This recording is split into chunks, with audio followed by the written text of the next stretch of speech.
Il est 9h30 ici à Paris. Bonjour à tous, bienvenue à vous si vous nous rejoignez dans Paris Direct. Voici les titres de ce mardi. Une nouvelle attaque de drone contre un aérodrome russe ce matin.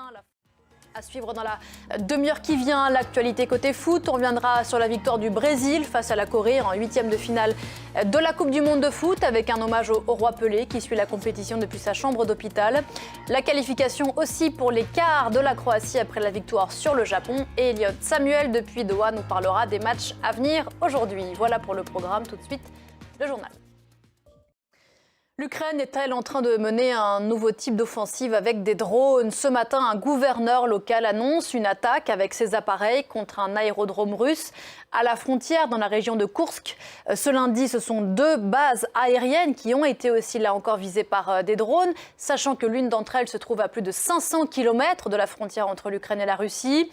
Moscou annonce la mort de 3 soldats russes et poursuit par ailleurs ses frappes massives contre son voisin. Julien Chaïda. On parle encore des élections de mi-mandat aux États-Unis. Un mois après le début du vote, la Géorgie se joue un siège de sénateur aujourd'hui en Géorgie. Les électeurs participent au second tour qui doit départager les deux candidats. Un bras de fer entre un démocrate, Raphaël Warnock, et un trumpiste, Herschel Walker. Sachant que les démocrates contrôlent déjà le Sénat d'une courte tête. Khalid Houssi. En Iran, ceux qui menacent les commerçants pour qu'ils cessent de travailler seront identifiés et punis. Promesse signée du chef du pouvoir judiciaire iranien après le premier jour de grève générale et une manifestation, c'était hier. Ce mouvement doit durer 3 jours. Il se poursuit malgré les menaces. L'opposition et le pouvoir se livrent une guerre de communication sur l'ampleur de ce mouvement. Noémie Roche.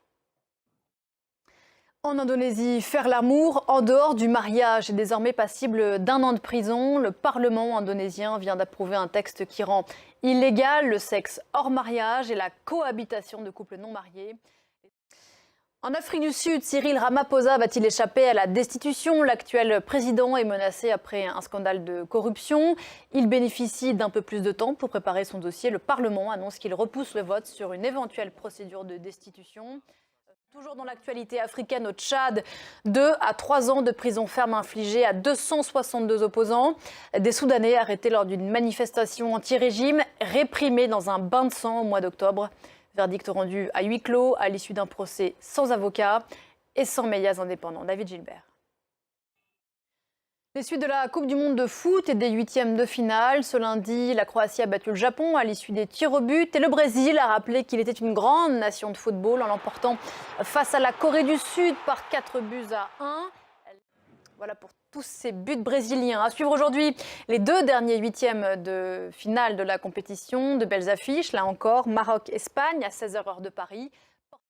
9h44 ici à Paris. Je vous rappelle l'une des principales informations de cette matinée. Une nouvelle attaque de drone contre un aérodrome russe mardi matin.